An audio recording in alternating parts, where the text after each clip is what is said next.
Quang Thanh Province, South Vietnam, July 1970. Private Rosenstern, get to the radio and give those birds our location. We need backup or we'll be wiped out. Private Rosenstern! Private Rosenstern, why the hell are you just standing there? Radio in backup, now, Lenny! Lenny! Lenny! Somebody call a medic now!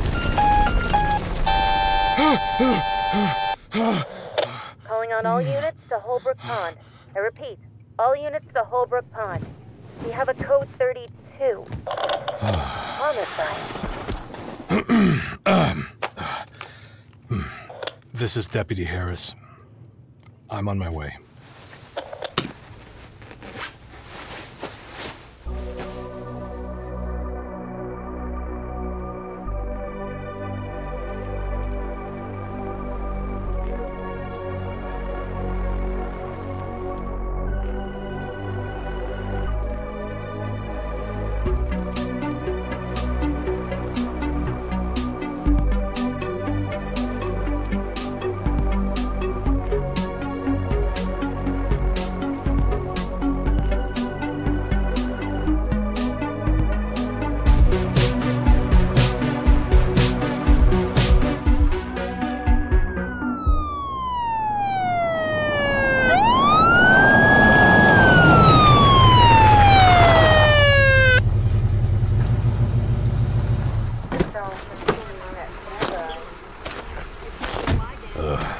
Hounds never miss a chance to air out dirty laundry, do they?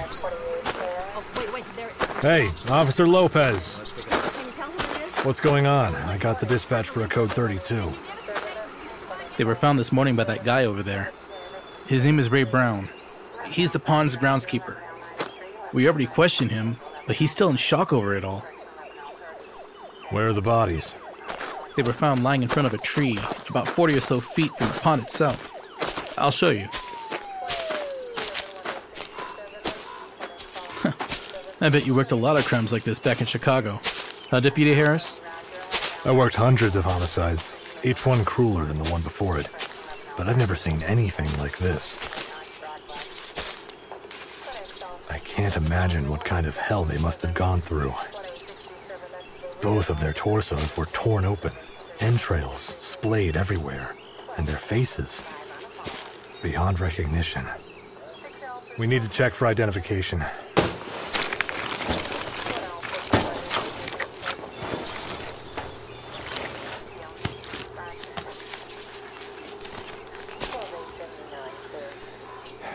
Damn, it's Andy Carter and Eric Peterson. I had just warned them yesterday about fishing around these parts. They were a couple of brats, but nobody deserves a fate like this. Officer Lopez, can you get my... are you okay? I'm fine. I'll be fine, just... Whoa there, cowboy. Why don't you go sit in the car and take a load off for a bit? Okay.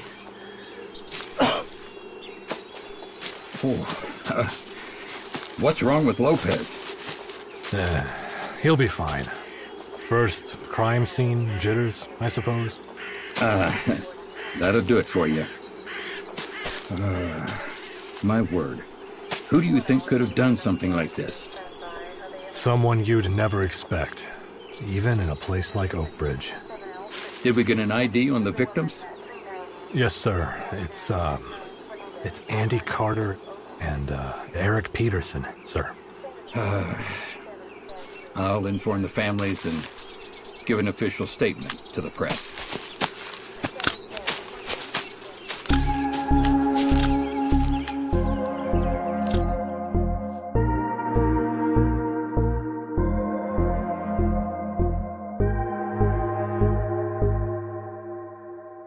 The families of Andrew Carter and Eric Peterson have been notified.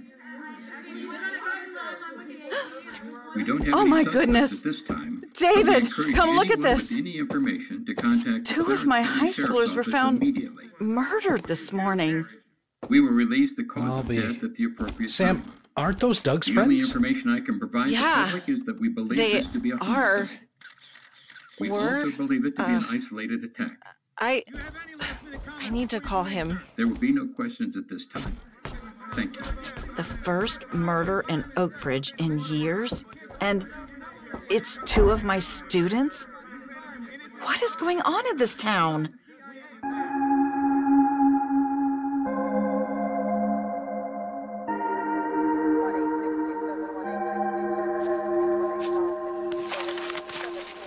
You feeling better? Much better. Thank you. Don't mention it. What you doing now? I'm inspecting the scene and taking notes and comparing it to the statement I took from Mr. Brown. I already took a statement. You did, but it never hurts to get more than one. That way, you'll know if a witness is being truthful or pulling one over on you. It's harder to lie twice than to tell the truth a dozen times. Oh. Okay, that makes sense. Plus, you questioned him upon arrival, at his most vulnerable when he was frightened by what he had seen.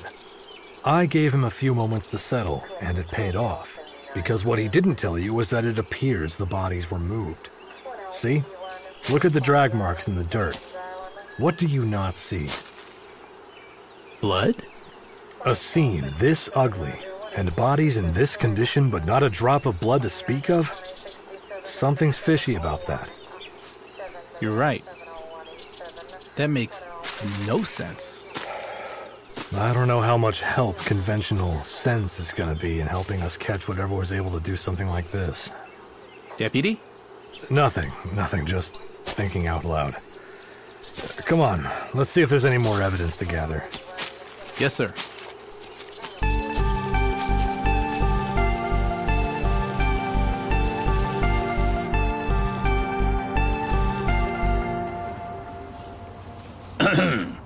On behalf of Oakbridge, I would like to welcome you all to the opening day of Raccoon Fest.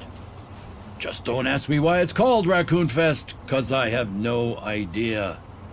Laugh at the ground, take a beat. Anywho, this year is extra special because... Oh, just forget it. Oh, get it together, Gary. The Fall Festival will be here in a few days. I knew I should have hired a speechwriter. Yes, Miranda. Sounds like I have no choice. Put him through. Mayor Carmichael speaking. Listen, Tony, if it's about those tax write-offs, I've already spoken with the IRS about that, so... Turn on the news? What for? It's not about me, is it? Really? In Oakbridge? I'm not calling you a liar. I think you heard wrong. Okay, don't get your knickers in a bunch. I'm flipping on the TV right now. Thanks, Tony. You're the best. I couldn't manage this campaign without you. We will release Yeah, the cause you of death too. at the appropriate Bye-bye time. now. The only information I can provide the public is that we believe this to be a homicide. We also believe Unbelievable. it to be an isolated attack. Miranda, I'll be back. I'm going to speak with the There sheriff. will be no questions at this time. Thank you.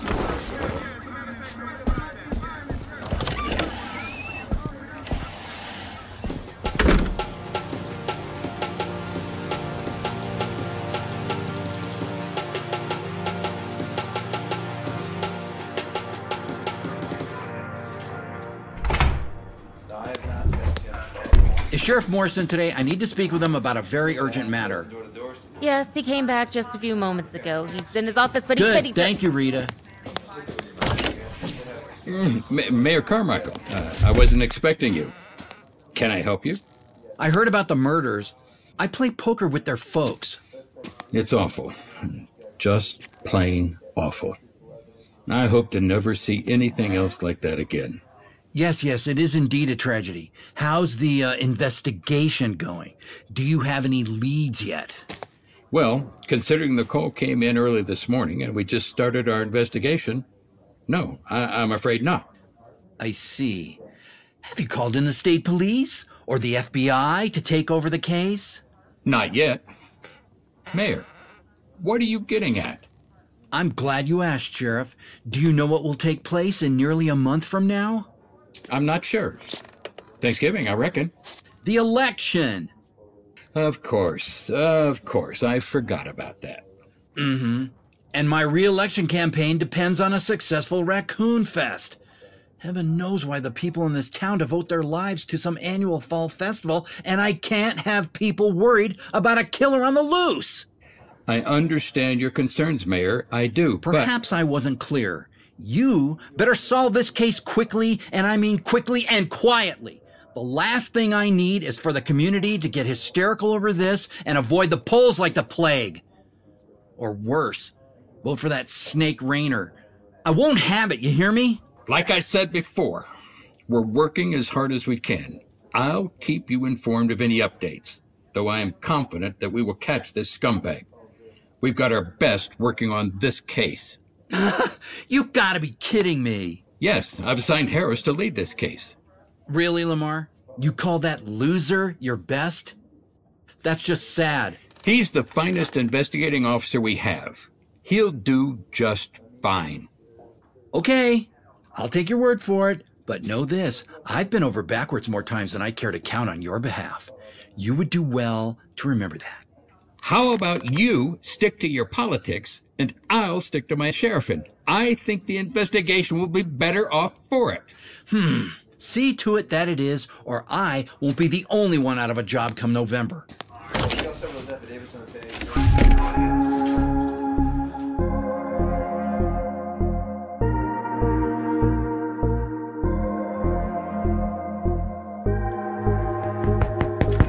Knock, knock. Sorry for interrupting. No, that's all right. That was a reporter from Channel 10 trying to get a comment from me about what happened. They're hounds, I tell you. Always trying to turn someone's tragedy into ratings. Anyway, I came to relay a message from the superintendent. Oh, boy. There's to be an assembly in the gymnasium to honor and remember Andy and Eric. He has asked that you give a speech on behalf of the school since Principal Ellerby is still out on medical leave. Looks like I should get started on my speech then, huh? That's the spirit. I'll help you. Oh, thank you, Valerie. You're a lifesaver. Just doing my job. All right, so you talk, and I'll type it into the computer. It is with a heavy heart that I stand here before you today. That's good. Keep going.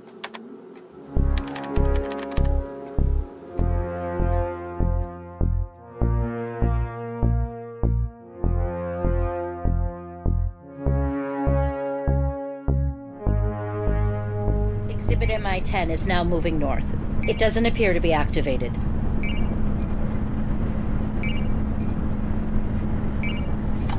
Yes, sir, I understand, but we're experts in this field, and we have it under control. You are correct. Mr. McGowan won't be amused by this, but that doesn't matter right now. Our primary focus is on containment and concealment, just as we are trained to do.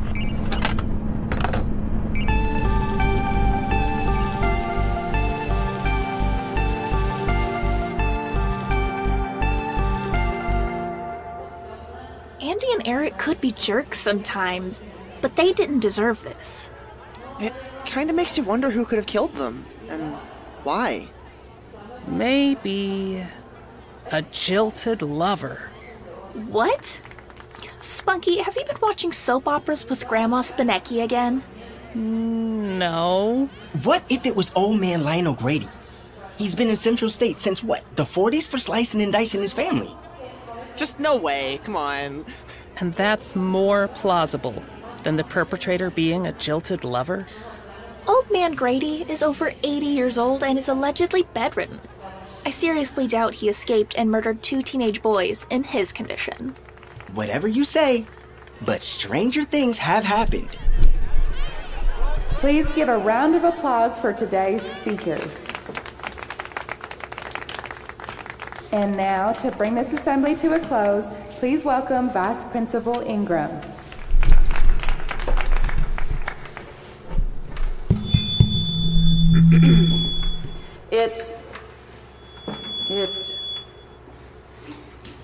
It is with a heavy heart that...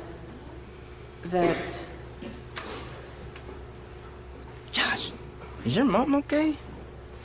Give her time. Come on, Mom, you got this. What are you doing, Julia? Get a hold of yourself and do these boys justice. It is with a heavy heart that I stand here before you today. This is a painful, difficult time for our student body and our community.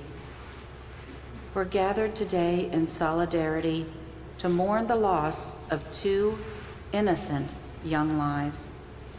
Andy Carter and Eric Peterson were sons, classmates, and friends. Their lives must not and will not be forgotten. Good job, Mom. Okay, guys. The school board is meeting later today to decide on the status of this Friday's homecoming game. I will make an announcement as soon as I hear word on their final decision. Please, keep the families in your prayers. And with that, you are all dismissed for the day. File out in an orderly fashion.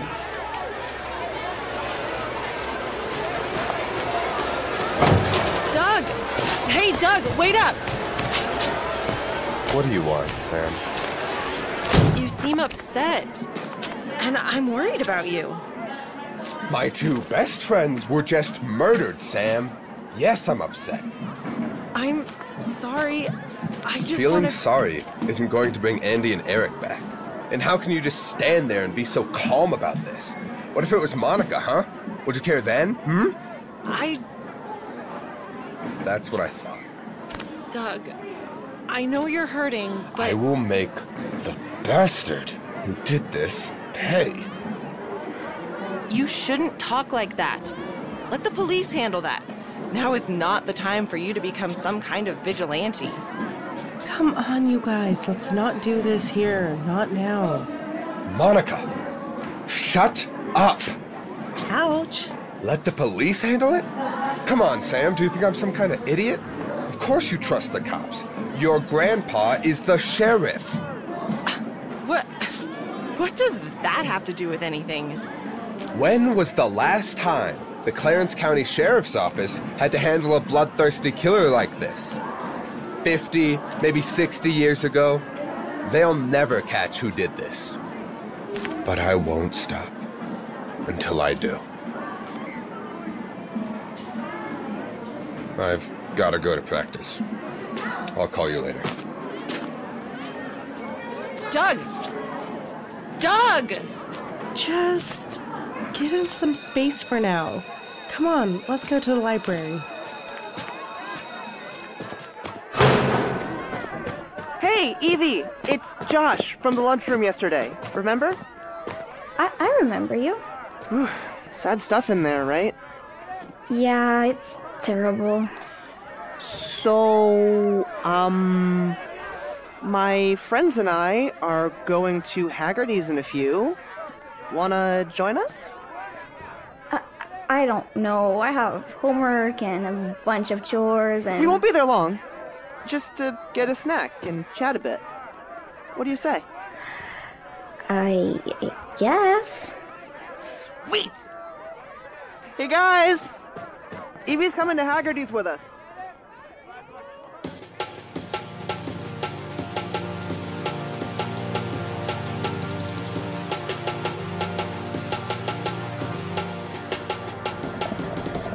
Here you are, 1 mint chocolate chip milkshake. Bless you, Nat. You're welcome, sugar.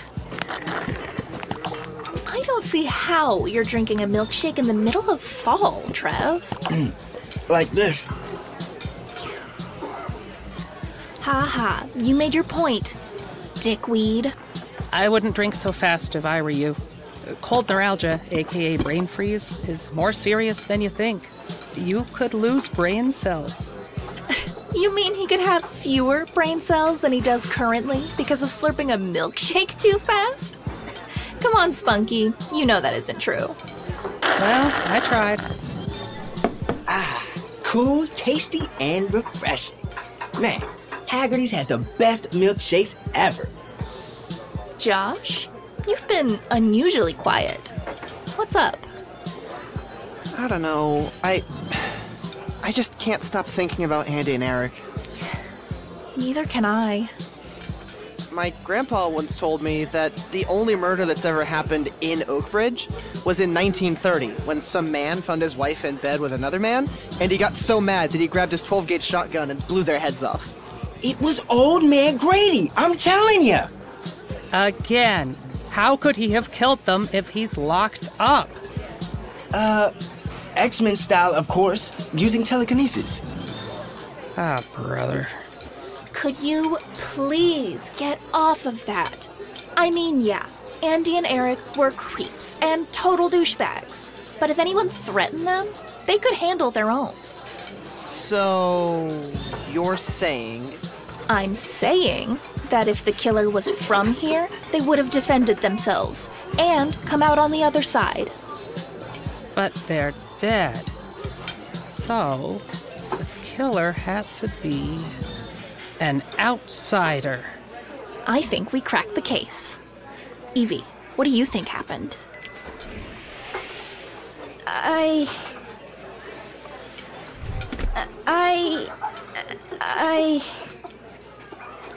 Oh, sorry, I gotta go. I'll see you guys tomorrow in class.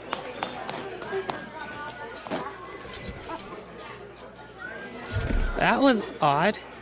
Do you think all this talk of murder scared her off? No, but that Fed that just came in sure seemed to.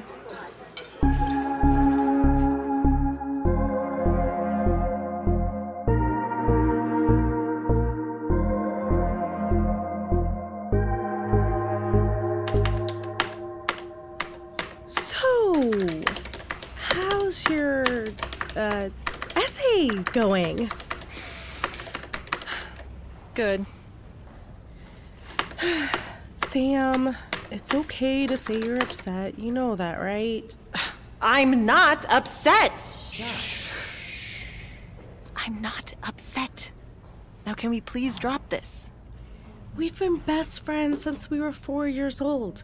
I think I can tell when you're upset about something, and you're clearly upset about what Doug said outside the gym. Okay, so what if I am? He's being irrational and letting his grief speak instead of his head. He's grieving, Sam. Everyone grieves in their own special way. Some people hold it in, others externalize it and lash out and say things they wouldn't otherwise mean. It's perfectly normal. It doesn't feel normal. It shouldn't feel normal. I know.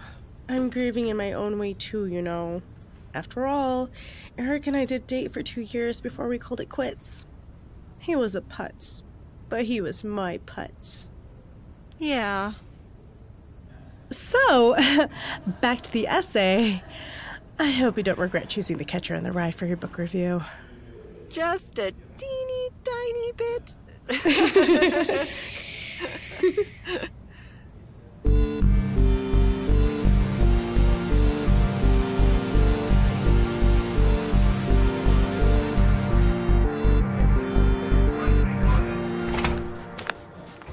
Hey, fellas.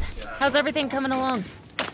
Well, we collected enough evidence to send for analysis, so if you don't mind. You got it. Oh, and Jack? Yes? Gary Carmichael came in here to speak with the sheriff while you were at the crime scene. Great. What did he want? What he always wants. Fame, glory, and a squeaky clean reputation.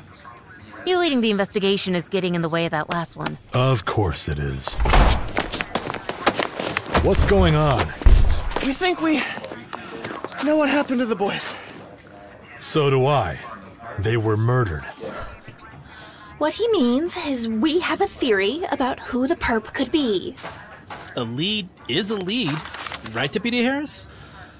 I reckon. Okay, lay it on me. What's your theory? Oh, man, Grady! Okay, one at a time, damn it.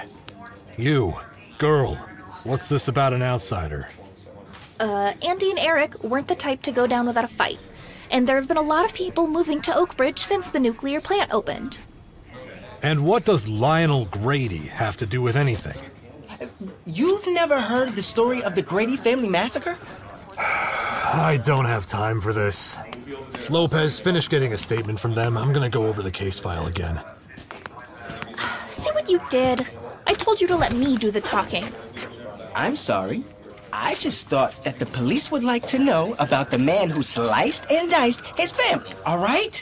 Whoa there, hotshot. I never said I didn't know the story of the Grady family massacre.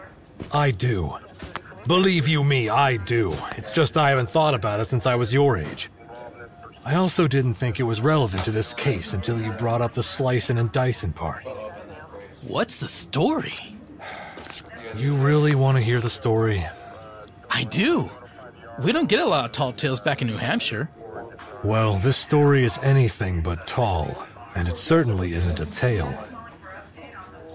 One night in October of 19... Sorry for interrupting you, Chief, but perhaps it's best if I tell it.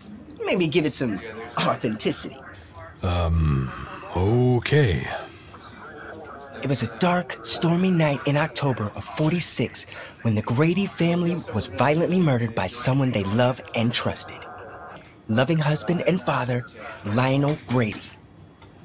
Lionel had been a medic in the war and returned to his work as a surgeon after he came home. He loved his wife, Edith, and adored his children, Paul and Kathleen. But something had changed since he returned. He had changed and was a man no longer content with his life. He began drinking and would lash out at his kids for no apparent reason. It got so bad that Edith threatened to leave him if he didn't stop. But Lionel knew that that wasn't an option. So, on the evening of the murders, Lionel approached his wife to talk things over and convinced her that he was a changed man. One thing led to another, and they ended up having a huge argument. Edith had finally reached her breaking point as she told him that she and her children would be gone in the morning. That's when Lionel snapped. Later that night, when his wife and kids were sound asleep in their beds, Lionel took out a knife from the kitchen, snuck upon them, and filleted them. He was soon arrested and sent to Central State Mental Hospital, where he remains to this day. All right, kids. Story time is over. You best get on home now. But we gave you a lead. You did, and I am grateful. Now go home.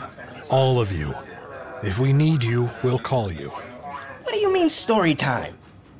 That's the truth. That's what happened. What happened was a man wrought with trauma and depression over what he witnessed on the battlefields of France went over the edge and smothered his wife and 2 children in their sleep before dismembering their bodies to dispose of them. The court declared him legally insane because they didn't know how to properly treat PTSD back then, and that's why he's in there. End of story. Now, I want you all to go home where you are safe. I don't want any one of you getting hurt playing detective. Do I make myself clear? Yes, sir. Yes, sir.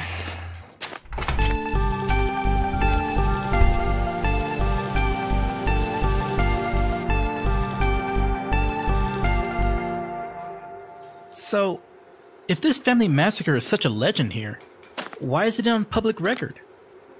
Grady's attorney filed for the records to be sealed, and the motion was granted. I guess they figured the whole thing would fade from people's memory over time and that it would be forgotten. It's getting late. You should probably go home yourself and get some sleep. We've got a long day ahead of us tomorrow. Are you sure? I can stick around a little longer. I'll be fine. I'm used to the late nights. I'll see you tomorrow then. Yep. See you tomorrow.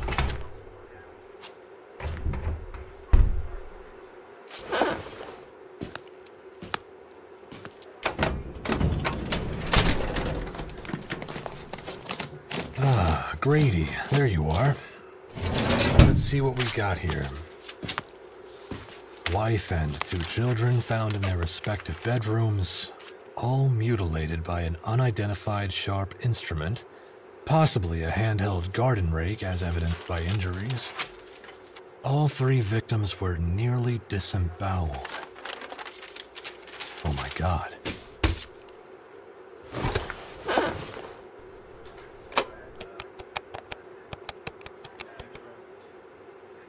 Yes, this is Deputy Sheriff Jack Harris with the Clarence County Sheriff's Office. I'm calling for some information on a patient of yours.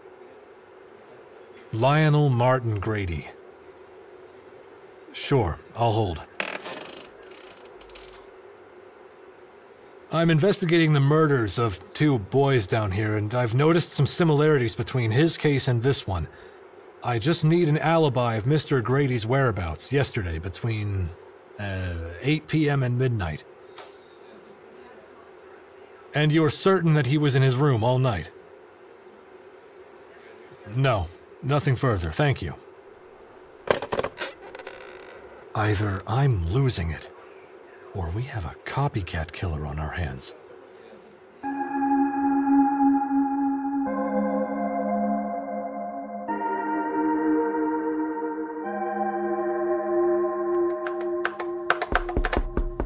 Come in.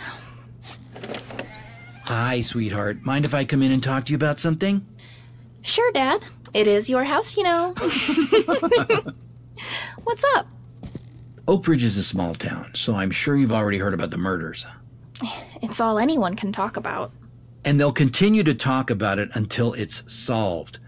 But listen, I know you're a tough kid and wise and conscientious of what's around you, and you don't talk to strangers, and you think before you act, and you don't get Okay, get to the point, Dad. I just want you to watch your back and choose wisely and safely, that's all. You're my little girl, and I promised your mother that I would protect you no matter what, okay? The murders may be isolated tragedies, but we don't know that for certain. I won't endanger myself, and I'll be cautious. I promise. That's my girl. Now, hug me goodnight. Good night. I love you. I love you too. Sweet dreams.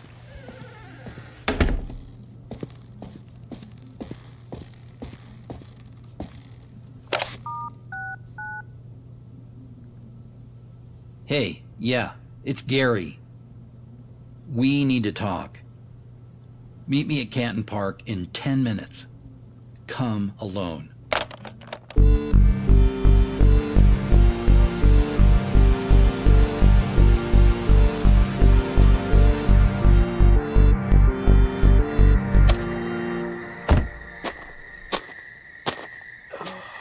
What seems to be the problem, Gary? Your client has finally done it this time. What do you mean? Don't play dumb with me. You know what I mean. You mean about the... And Harris the Menace is on the case. That drunk will figure it all out, no doubt about it. What are we going to do about it? Call up your client and arrange a meeting, preferably tomorrow morning. He'll be perturbed. So be it. But I'll tell you this much. My re-election campaign will not be ruined because of your client's slip-up. Okay. No need for hysterics. I'll call him. Good. And David? Yeah? If anyone asks, especially Harris, we never had this conversation. Understand? Copy that. Did you hear that? Hear what? I thought I heard a noise. It's probably a squirrel. Don't let the stress of this get you all whacked out, all right?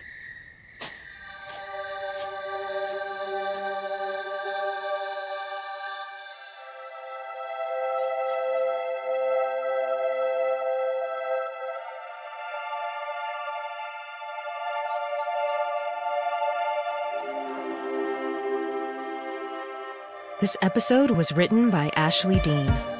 Directed by James Devereaux Lewis. Produced by Mark Helton, Ashley Deane, and James Devereaux Lewis. Audio editing and effects by Joe Bly with Kiana Music. Original music by Louis Palfrey. Original artwork by Jam the Artist. This episode featured the voice talents of Connor Howard as Jack, Monica Wolfkill as Julia, Angel Kabarlak as Jimmy, Justin Klauser as Sheriff Morris, Sarah Velarde as Josh, Caitlin Cole as Claire, Jay Rome as Trevor, Andrew Wade as Stanley, Anouk Savard as Evie, Rachel Anderson as Sam, Ari Kafarada Jenkins as Doug, David Sword as David, Brian Murphy as Mayor Carmichael, Gina Moravec as Rita, Carrie Hampton as Valerie, Jessica Cruz as Monica, Anita Kelly as Natalie, Michelle Calhoun as the scientist, and I'm Jenny Helton, your announcer. The series was created by Ashley Deane and is proudly produced by 97 to Now Productions. For more information about the show, please visit our website. Tune in next time as Oakbridge continues.